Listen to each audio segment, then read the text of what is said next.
The private dining room at Lou Bernardine buzzed with animated conversation as my family gathered around the elegantly set table for my 30th birthday celebration. 26 people had assembled. Parents, siblings, aunts, uncles, cousins, and their spouses, all dressed in their finest attire for what they considered one of the year's most important family gatherings. The restaurant's soft amber lighting reflected off Waterford crystal glasses filled with Dom Perignon, and the intoxicating aroma of seared scallops and truffle risotto wafted from the kitchen's direction. "Happy birthday, sweetheart," Mom said warmly, raising her champagne flute with a graceful gesture. 30 years old. I still remember bringing you home from the hospital like it was yesterday.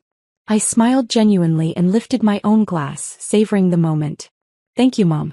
Time really does fly when you're surrounded by people you love. My older brother Daniel, 34, adjusted his perfectly tailored Armani tie and flashed his practiced courtroom smile. 30's when real life actually begins, Sophia. Time to get serious about building your future and making some real money. Speaking of making money, my younger sister Emma, 27, added with a musical laugh that carried across the room. When are you finally going to stop playing around with that adorable little non-profit work and get yourself a real job?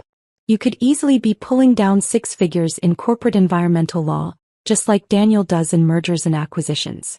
The table erupted in gentle, familial laughter that felt warm but somehow patronizing. To everyone present, I was Sophia Reed, the idealistic, slightly naive daughter who'd chosen to work at a small environmental nonprofit called Green Harbor Alliance instead of following the well-established family tradition of pursuing high-powered, lucrative careers in business, law, or real estate development.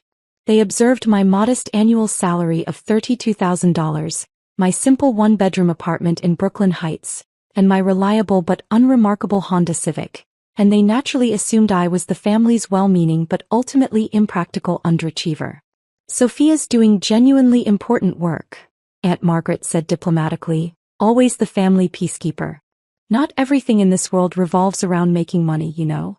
That's remarkably easy to say when you already have plenty of it, Uncle Robert chuckled good-naturedly while cutting into his perfectly prepared duck confit.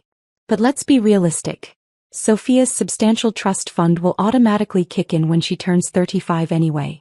She's got a financial safety net that most people would literally kill for. Dad, Richard Reed, deliberately set down his wine glass with the kind of authority that commanded immediate attention from everyone in the room. At 58, he naturally dominated any space he entered. His real estate development company, Reed Properties, had been responsible for constructing nearly half of the luxury condominiums that defined Manhattan's ever-changing skyline, and his commanding presence could fill even the largest boardroom or family gathering. Actually, Robert, your mention of Sophia's trust fund brings up something quite important, Dad said, his voice taking on that unmistakably serious, no-nonsense tone he typically reserved for crucial boardroom negotiations and major business decisions. Something that Patricia and I absolutely need to discuss with Sophia tonight. The table's lively conversation gradually died down to complete silence. Mom looked visibly uncomfortable, fidgeting nervously with her elegant pearl necklace, a telltale sign that she was deeply anxious about whatever was coming next. Richard, perhaps this really isn't the appropriate time or place, she whispered urgently, glancing meaningfully around the table at all the watching faces. No, Patricia. Sophia deserves to know the truth, and frankly, everyone here needs to understand the gravity of our current situation. Dad turned to face me directly, his expression grave and businesslike. Sweetheart, there's absolutely no easy or gentle way to say what I need to tell you.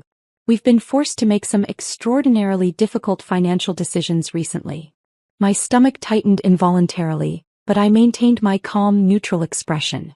Years of family gatherings had taught me the critical importance of controlling my reactions during emotionally charged moments. What specific kind of decisions are we talking about? I asked evenly, keeping my voice steady. Daniel immediately leaned forward, his razor-sharp lawyer instincts fully activated. Dad, what exactly is going on here? You're making this sound quite serious. The Riverside Development Project has encountered some absolutely catastrophic complications, Dad explained heavily, referring to his latest and most ambitious commercial real estate venture. We're facing multiple environmental lawsuits, endless permit delays, massive cost overruns, and supply chain disasters. We're currently looking at a $20 million shortfall minimum. Uncle Robert whistled low and long. $20 million? Richard, that's not just serious. That's potentially company ending. It absolutely is. And unfortunately, we've been forced to liquidate several major family assets to cover the mounting debts and legal fees. Dad's eyes met mine directly across the candlelit table. Sophia, we've had to sell your trust fund to pay our debts. I'm genuinely sorry, but it was literally our only viable option to save everything else. The room fell into such complete silence that I could clearly hear the soft jazz piano playing in the restaurant's main dining room and the distant rhythmic clink of dishes being washed in the kitchen. Emma gasped audibly, her hand flying to her mouth. Dad, you actually sold Sophia's entire inheritance? Her whole financial future. We didn't have any other realistic choice, Mom said quickly, her voice tight with stress. Our lawyers thoroughly reviewed all our options and concluded it was the only way to protect the family's remaining assets from complete destruction. Daniel's normally confident face had gone completely pale. Dad, that trust fund was worth $15 million. That represented Sophia's entire future security, her safety net, her independence. I know exactly what it was worth, Daniel, Dad replied with firm conviction. But it was infinitely better to sacrifice one family member's trust fund than to allow our entire family legacy to crumble into nothing. Sophia's still young and resilient. She can rebuild her life from scratch. The rest of us simply don't have that luxury of time. Aunt Margaret looked absolutely horrified, her elegant composure cracking. Richard, that money came directly from your father's estate when he passed away. It was specifically designated and legally protected for Sophia's future well-being. And now it's protecting our family's present survival, Dad stated with absolute finality. Sophia, I fully realize this is incredibly difficult news to receive on your birthday celebration, but you needed to know the truth. All the legal papers were signed and filed yesterday afternoon. I took a slow, deliberate sip of my champagne, carefully processing the situation while maintaining my composure. Around the table, my family members were staring at me with complex mixtures of genuine sympathy, shock, guilt, and intense curiosity about how I would react to this devastating news. That's quite interesting, Dad, I said calmly, setting down my crystal glass with perfect control. But there's one rather significant problem with your entire plan. What do you mean by that? I reached into my designer purse and pulled out a thick leather portfolio that I'd brought specifically for this moment. You fundamentally cannot sell what you don't actually control. Dad laughed, but the sound came out forced and uncomfortable. Sophia, honey, I genuinely appreciate your optimism and fighting spirit, but the legal documents have already been signed, notarized, and filed. The trust fund is completely gone.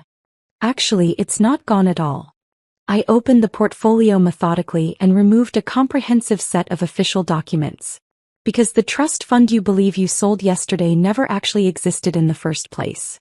The confusion spreading across Dad's face was almost comical in its completeness. What are you talking about? That's impossible. I handed him the documents with steady hands. These are the real, authentic trust documents, Dad. The ones that were actually filed with the state of New York when Grandpa died 8 years ago. Daniel, ever the meticulous attorney, immediately reached for the papers with professional intensity. His eyes widened dramatically as he scanned the dense legal text. Dad, these official documents clearly show Sophia as the sole trustee and primary beneficiary. Your name doesn't appear anywhere on these legal filings. That's completely impossible, Dad insisted, grabbing the documents from Daniel's hands. I'm the designated executor of my father's entire estate. I control all the family trusts, investments, and financial accounts. You control most of them, I corrected gently. But definitely not mine. Mom was staring at the papers over Dad's shoulder, her face growing increasingly pale. Richard, she's absolutely right. This shows a completely different legal structure than what we discussed extensively with our lawyers. I pulled out my phone and opened my secure banking application. The trust fund you think you sold yesterday?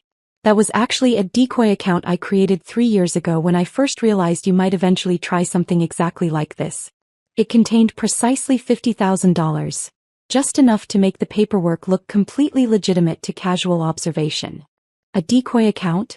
Emma asked, completely bewildered by this revelation. I opened it at the same bank with deliberately similar account numbers, and occasionally let you see monthly statements when you visited my apartment. You automatically assumed it was the real trust fund because that's exactly what you expected to see, and I never corrected your assumption. Dad's face was rapidly turning red with a mixture of embarrassment and anger. Sophia, that's fraud.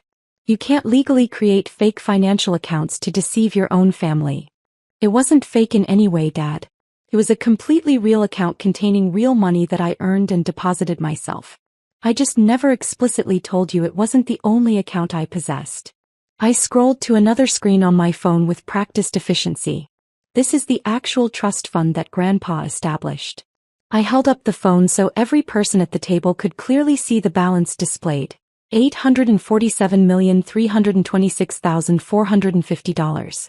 The silence that followed was so profound it felt almost physical. Uncle Robert choked on his wine, coughing violently. Sophia, that display says $847 million. That can't possibly be correct. $847,326,450, to be completely precise. The original $15 million inheritance has been, shall we say, actively and strategically managed over the past 8 years. Daniel was staring at the phone screen like he was witnessing a supernatural phenomenon. Sophia, how is that level of growth even remotely possible? Even the most aggressive investment returns can't realistically turn $15 million into $800 million in just 8 years. You're absolutely correct. They can't when you're simply investing passively. But they definitely can when you're not just investing but actively building and creating value. I put my phone away and pulled out additional documents from my portfolio. I've spent the past 8 years creating something I believe Grandpa would be genuinely proud of. I handed Daniel a corporate filing document. Read Environmental Holdings. I'm the founder, CEO, and sole owner. Emma was reading over Daniel's shoulder, her eyes growing wider with each line. Sophia, this shows you own renewable energy companies across 12 different states. Solar farms, wind installations, geothermal projects, advanced water purification systems, and cutting-edge battery storage facilities. Everything I learned working at that supposedly little nonprofit actually helped me develop a comprehensive understanding of the environmental technology market and its enormous potential. Aunt Margaret was examining another document with intense focus. This shows you own the patents for some kind of revolutionary water filtration system? 17 different patents, actually, plus 12 pending applications. My proprietary technology is currently being used in water treatment facilities across North America, Europe, and parts of Asia. That's where the majority of the $800 million came from: licensing fees and technology sales. Dad was shuffling through papers with visibly shaking hands. Sophia, these documents clearly show you've been systematically building a massive business empire for years. Why didn't you ever tell us what you were doing? Because I wanted to observe and understand who you really were when you believed I had nothing substantial to offer. I wanted to comprehensively understand whether your love and respect were fundamentally conditional on my financial success. Mom set down her champagne glass with a trembling hand. Honey, we've always loved you unconditionally. You've loved your idealized concept of me, Mom. The sweet, environmentally conscious daughter who supposedly cared more about saving polar bears than making money. But when push came to shove, you just definitively proved that you're willing to steal my inheritance to save Dad's failed business ventures without even consulting me. We weren't stealing anything, Dad protested defensively. We genuinely thought we had the complete legal right to take my money without asking my permission, to unilaterally decide my financial future without consulting me. Dad, you just announced to 26 family members that you sold my inheritance to cover your debts. You announced it at my birthday dinner like you were sharing wonderfully good news. Daniel was still meticulously studying the documents. Sophia, according to these detailed filings, you're worth nearly $1 billion. You could have easily bailed out Dad's project without even noticing the financial impact. I absolutely could have. But I wasn't asked to help. Instead, I was simply informed that my money had been taken to fix problems I didn't create, decisions I wasn't involved in, and risks I never agreed to assume. So what happens now? Emma asked quietly, her voice barely above a whisper. I reached for my purse and pulled out one final official-looking document. Well, Emma, that depends entirely on what Dad wants to happen going forward. What do you mean? I slid the paper across the table directly to Dad. This is a comprehensive purchase agreement for Reed Development Company. I'm offering to buy your entire business for $50 million. More than enough to cover your Riverside debts and provide you with a very comfortable retirement.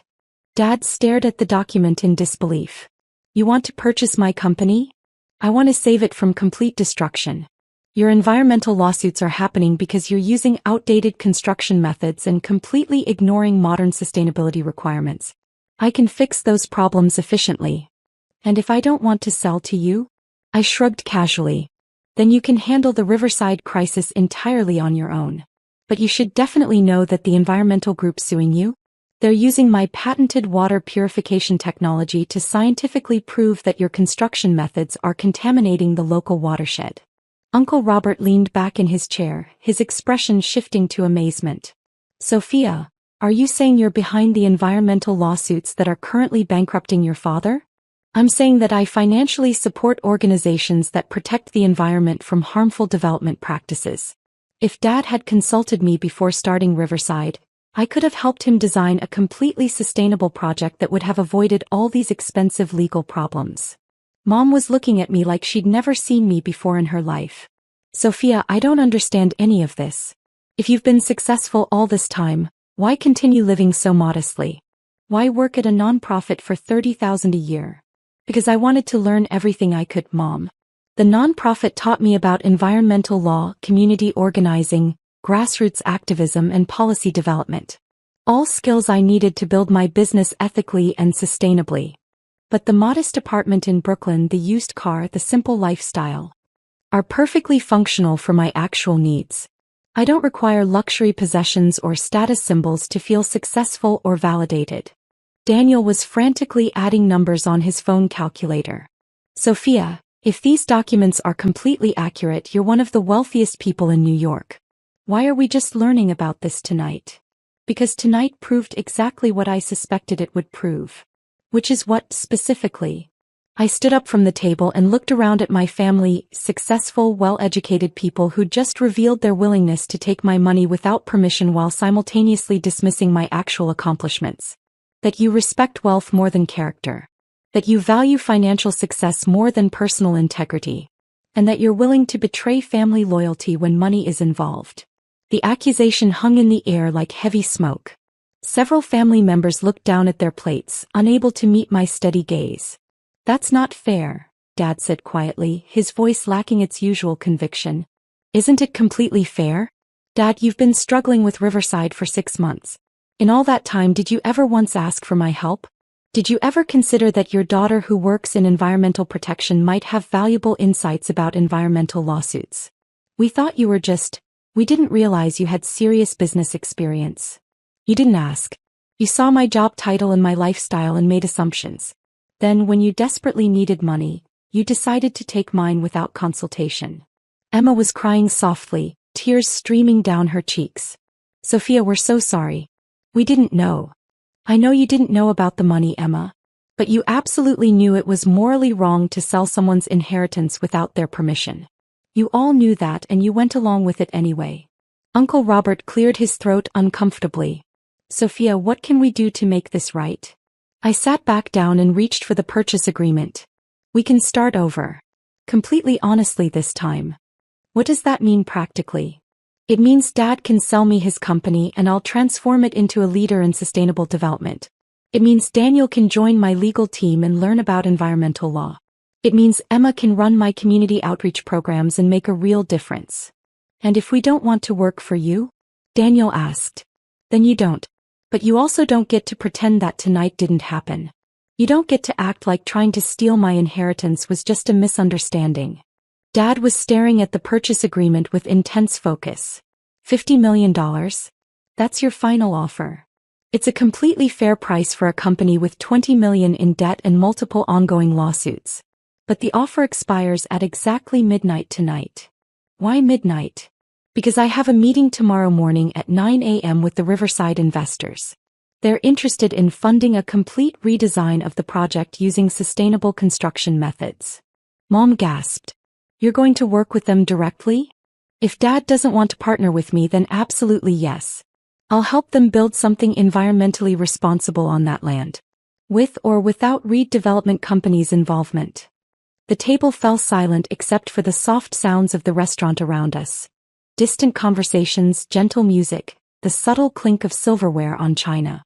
I could see my family members processing the reality that their supposedly underachieving daughter was actually their most successful member, and that she held their financial future completely in her hands. "Sophia," Dad said finally, his voice heavy with emotion, "I owe you a profound apology. We all do. We underestimated you, we disrespected you, and we tried to take advantage of you. I accept your apology, Dad. But apologies don't rebuild trust. Actions do." "What kind of actions?" I pulled out my phone and opened my calendar application. "Tomorrow morning, 9 a.m. sharp. My office in the Reed Environmental Building. You can see what I've actually built over the past 8 years. Then we can decide whether we're going to work together or separately going forward." "The Reed Environmental Building?" Emma asked with surprise. "The 30-story glass tower on the west side with the vertical gardens and solar panels covering the entire facade." Daniel's mouth fell open. "Sophia, you own that building? That's one of the most innovative and talked about commercial structures in the city. I designed it personally. Architecture was my minor in college, remember? You all said it was a complete waste of time." Uncle Robert was shaking his head in pure amazement. "Sophia, we've been driving past your building for 3 years. How did we not know it belonged to you? Because you never asked what I was working on. You just assumed my non-profit job was the complete extent of my ambitions." I stood up again and gathered my documents methodically. "I'm going home to prepare for tomorrow's meetings. Dad, if you want to sell Reed Development, the signed agreement needs to be delivered to my office by 11 p.m. tonight." "And if I sign it?" Dad asked. "Then we start building something better together. Your experience in construction, my technology and environmental expertise, Daniel's legal skills, Emma's community connections. We could create the most innovative sustainable development company on the entire East Coast. And if I don't sign it? Then Reed Development handles its problems alone, and I work with your former investors to build something completely new. Either way, Riverside gets built correctly this time." I walked around the table kissing family members goodbye as I passed. "Thank you all for coming to my birthday dinner. It's been genuinely educational." As I reached the door, Dad called out, "Sophia?" "Yes. The trust fund. The real one. Have you been supporting environmental causes with it?" I smiled warmly. "Dad, I've been supporting causes that Grandpa believed in passionately. He always said that Reed money should be used to build a better world, not just bigger bank accounts. And tonight I learned that some people are worth investing in and others aren't. Tomorrow we'll find out which category you fall into." The car ride home to Brooklyn gave me ample time to process the evening's dramatic events. My phone buzzed continuously with incoming text messages. "Daniel, I've been researching your patents online. Sophia, what you've accomplished is absolutely incredible. I'm genuinely sorry for how we treated you.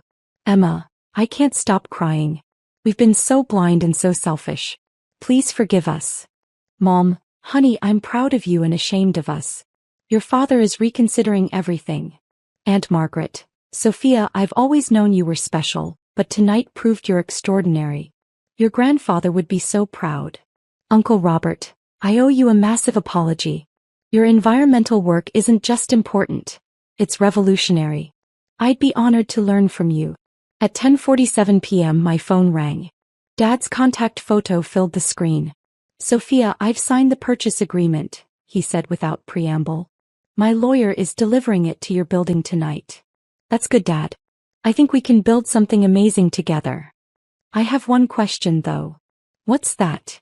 "The environmental lawsuits against Riverside. Can you really make them go away?" I smiled as I pulled into my apartment building's parking garage. The building I'd purchased and converted to affordable housing for nonprofit workers and environmental activists. "Dad, when you own the technology they're using to measure water contamination, and when you have patents for the systems that can fix the problems, making lawsuits go away becomes much easier. You've been playing chess while we've been playing checkers, haven't you?" "I've been playing the long game, Dad. And tomorrow we start playing it together." That night, I sat in my modest apartment. My deliberately modest apartment that kept me grounded while I built an empire and planned our family's future.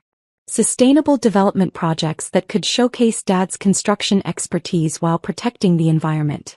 Legal strategies that could utilize Daniel's skills while advancing environmental justice. Community programs that could channel Emma's passion while building public support for green technology. For 8 years, I'd been the family's invisible environmental guardian. Starting tomorrow, I'd be their visible partner, teacher, and collaborator.